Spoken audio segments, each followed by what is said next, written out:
All right, fact check this podcast. Wow, I'm off to a great start. Luckily, nobody's watching. So, over the last couple days, I've written a couple Substacks, and things going on in the world have kind of gotten me energized to write a little more. And as I finished the first piece that I really wanted to do, uh, at which, all right, so let's back up a little bit more. On Saturday, I sat down with Pete Quinones, and we did a episode where we talked about World War One and the aftermath of World War One, which all of that ultimately leads to and attributes to World War Two. But if you go back and look further back through time, you see a lot of patterns starting to develop. And with those is after the Civil War, the losers in these major wars were severely punished for their loss, for having the audacity to even challenge the empires as it were uh, at all. And by empires, like the things that were rising into what we now see in the world today as the ruling class type stuff. There was a big power shift that was happening, and you saw a lot of that taking place in the aftermath of the Civil War, World War One, and then really in World War Two, after World War Two. But it was happening all along. The losers were being punished for losing. The the victors will write the history books, as it so happens. And one of the things that was a common theme for those losing sides in all of these different wars is the ones who lost ended up seeing their very identity be stripped away from them, be destroyed through all of the different stuff that got carried out by the winning regimes. Reconstruction after after the Civil War, the Treaty of Versailles after World War One, the Marshall Plan after World War Two. All of this stuff was a punishment against the losers to destroy everything about their culture so that they wouldn't dare try to rise up and be unique and be individuals again. And I think what we've seen is the culture war hasn't just been being waged for the better part of a century. It's already been lost. We lost the culture war. And what we're seeing now is our punishment for not having the balls to fight properly, honestly. So anyway, that's the Substack that I wrote today. And I really wanted to, the whole purpose of this was to sit down and just to read it. Not really to, my initial thought was I would read my Substack and it would get me all fired up and I would go off on a rant. But then as I read back through what I had written, I ranted anyway throughout the piece. So I'm going to just kind of read it because I know a lot of people don't necessarily like to read or don't even know what Substack is, didn't know that I do a Substack or that I write regularly, who knows what. Anyway, this is for all of you who aren't going to read it, but will listen to it or will watch it. The name of the piece that I put out today is Punishment for the Losers. It's time to accept we lost the culture war and are paying the price. As I mentioned in the opening paragraph to my last piece, it seems as if the culture war has already been lost to progressivism, and now the losing side is being punished by having our cultures and very identities stripped from us and erased from history. We've seen persistent attacks against Christian principles, traditional conservative and family values, the preservation of life, civilized societal norms that protect people from criminal behavior, and almost everything anyone who has a shred of morality would consider right and good in the world. It's been replaced by broken homes, crime-ridden streets, abortion on demand, and mockeries of anyone who is willing to openly stand up for the benchmarks of Christian faith. And soft, I just want to be left alone attitudes have led to this being the end. If you're not willing to fight for the things you believe in, they'll inevitably be taken away from you and destroyed.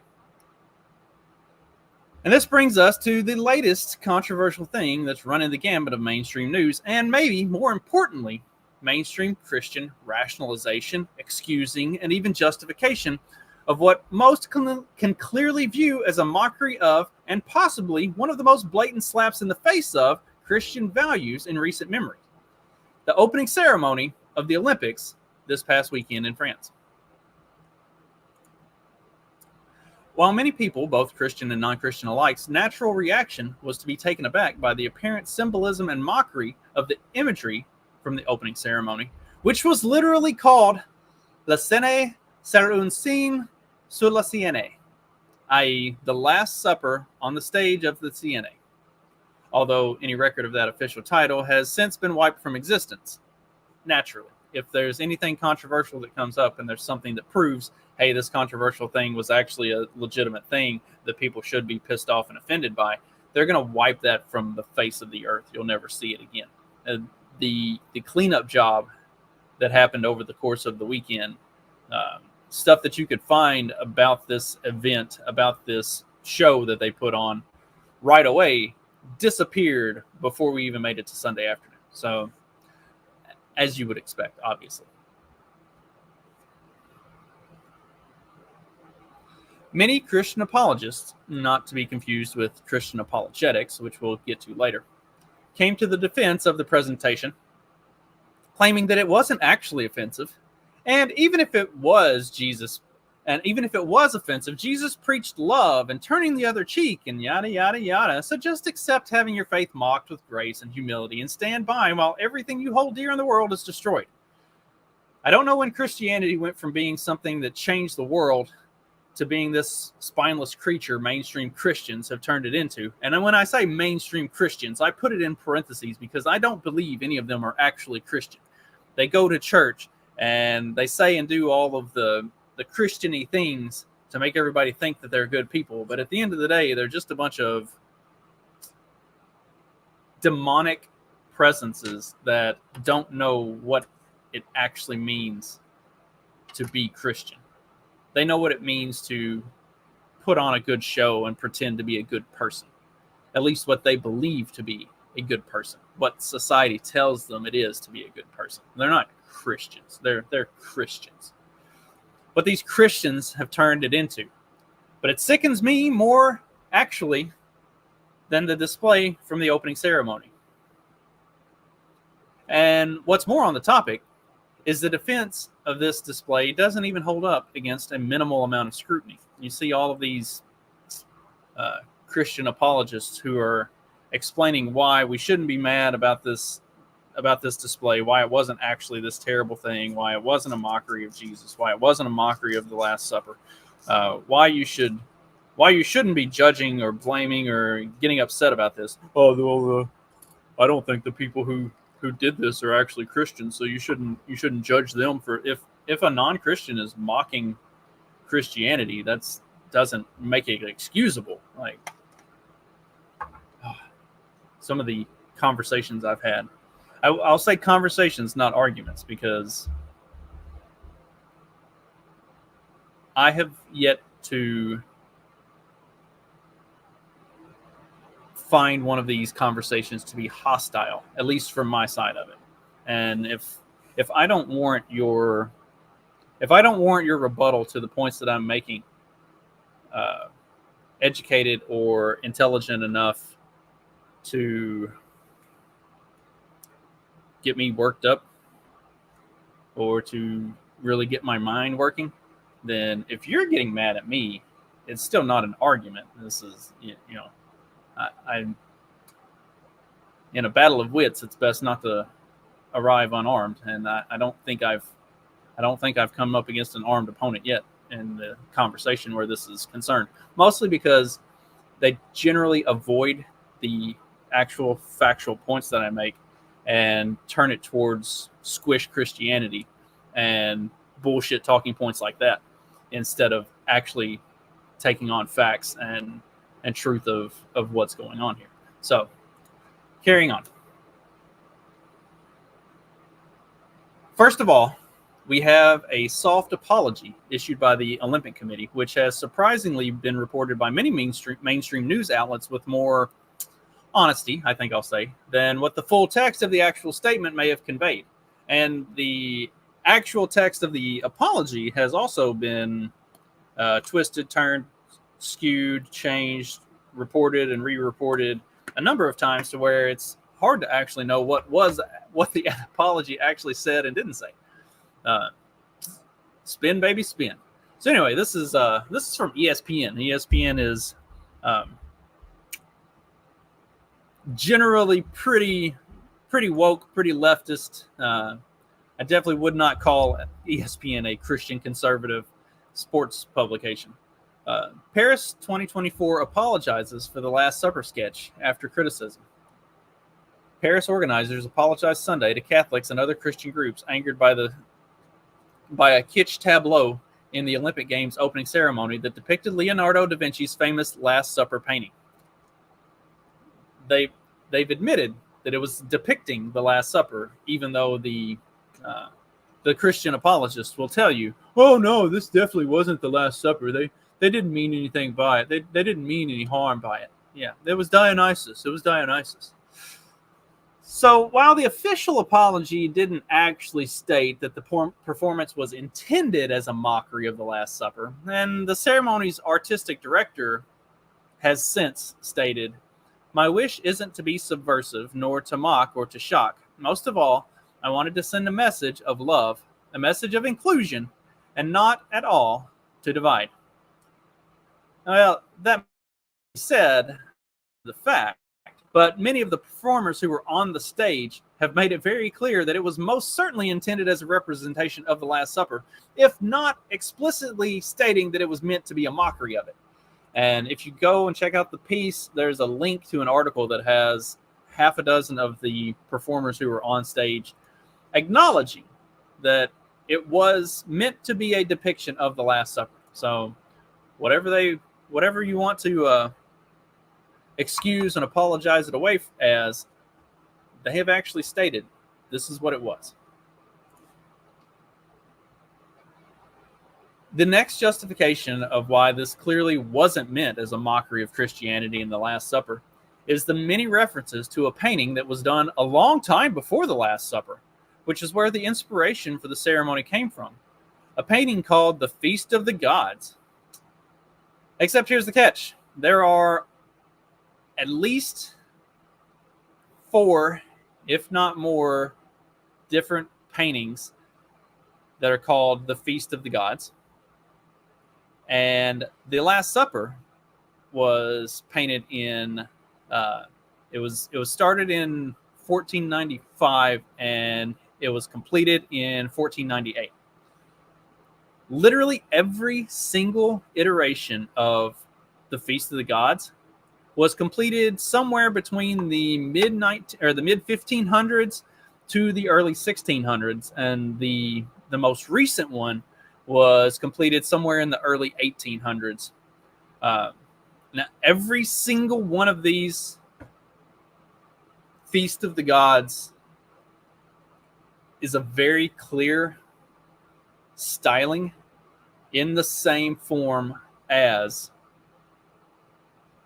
the Last Supper. And the one from the 1800s, this one was really interesting. And I've seen this one posted a couple times. And honestly, it's probably the closest in comparison to what you actually see in the, as I scroll back up, what you actually see in the, like, the imagery here on the stage. You know, it is, these are the closest comparisons, is the one from the 1800s to this.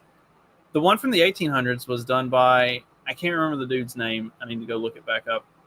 I should have bookmarked it. I was putting all of my notes and stuff together and writing fast in in the middle of. So I sit down and I'll spend a day or two just doing the research side of stuff, and then I'll spend a few hours, doing the writing. And when I did this today, I was doing them both at the same time. So some things I didn't have notes and bookmarks that I would normally have when I'm doing the writing. This is why it usually takes me a while between pieces, but nonetheless.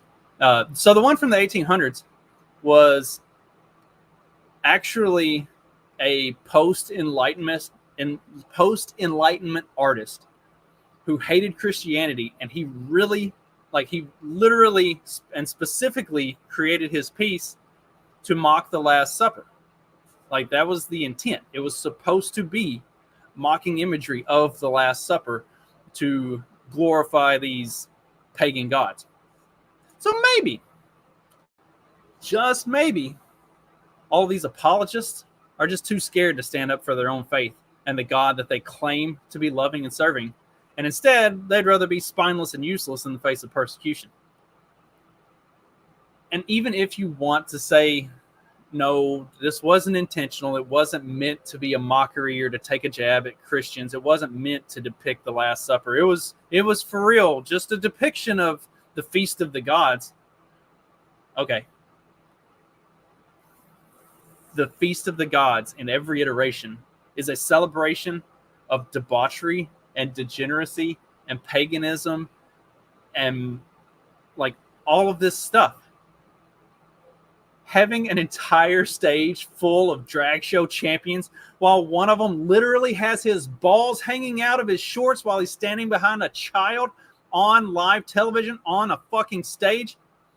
These are not things that Christians should be promoting, should be championing, should be creating justifications for, or saying, oh, you shouldn't be mad about that. It's okay. No, grow a fucking pair and stand up for what's right and good in the world. And obviously, having some dude with his balls hanging out standing behind a little girl, that is not right and good in this world or any world. That is the stuff of hell. So here's one of the images of Feast of the Gods. Take from it what you want. So I've talked about the Christian apologists. Let's get a little more into that. So Christian apologetics is the defense of faith using the Bible, history, science, and our instincts. The things that we know and see and feel, to prove the truth of our faith when the world brings it under attack. It's the art, science, and act of being able to defend the things that we know and believe and that God tells us are true. Through, not just through some spiritual boogeyman of, mysterious and hidden things or whatever. Like, actually being able to show where science, where actual real events show that these things have happened, show that what we believe is the truth. To defend our faith with intelligence and with vigor. That's Christian apologetics. Somewhere along the line, they got it mixed up, and people became Christian apologists. Christian apologists won't even fight to defend their own children from being subjected to a drag queen's balls for fear of offending someone and making people think Christianity might actually have rules and structures and expectations of humanity to not be complete degenerate filth. We need to be getting very comfortable with the idea that not only is there a cultural and spiritual war that's being waged around the world, but we need to get comfortable with the idea that because of these apologists, We've already lost that war. This hasn't been something that's just gone on over the last couple years. This has been decades in the making of Christianity losing its teeth, losing its vigor, losing the things that make it true and unalienable.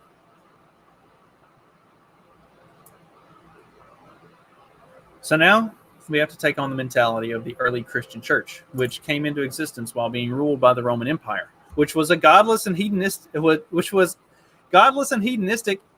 in its own rights, much similar to the world that we're living in now. We have to be prepared to defend ourselves, and maybe more importantly, to defend our faith. We have to be prepared to grow our message through strict faith and theology. We cannot conform to this world. We have to set ourselves forth on a path to prove that the will of God is that which is good and acceptable and perfect. This is from Romans chapter 2, verse 12. We have to stop apologizing for having principle, for believing that the Bible, the Word of God, is right. We have to stop justifying and apologizing for and approving of degeneracy. We have to stand up and be strong in our faith. This soft, weak, spineless Christianity is why the world has fallen into the shape it's in today. And we do not have any more time for that sort of weakness. That's it. That's all I got for this one. I didn't want to expand on it a whole lot. I feel like it speaks for itself a lot. And this has been a theme of what I've been writing for as long as I've been putting out a Substack. I don't remember when I started. It's been a couple years now. My very first piece, I started laying in on the squish Christianity. One of my earliest pieces was called "Calling a Spade," where you have Christians that refuse to call sin.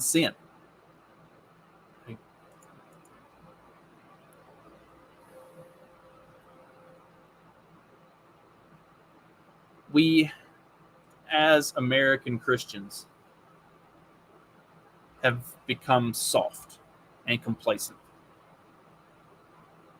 It's stopped being about preaching God's word and the Bible and building strong Christian soldiers, and it became about being likable and being nice. Well, that's not my Jesus. Well, you're wrong. We need to be able to tell people you're wrong. Highly recommend, if you don't already subscribe, go check out my Substack. Read all of it. I don't write as often as I would like to, but I think the stuff that I write is pretty damn good. Just racking off a few of them that I've put out over the last 2 years. One of them is specifically entitled American Christianity, the Methodist Schism, where I looked at what was happening in the Methodist Church a year and a half, 2 years ago, before we actually even reached the point of all of the nonsense that happened just this past year, this past summer with the annual conference. Not my Jesus, where I talked about that very line where you get that's not my Jesus. Well, you're wrong. Sorry. Calling a spade a spade.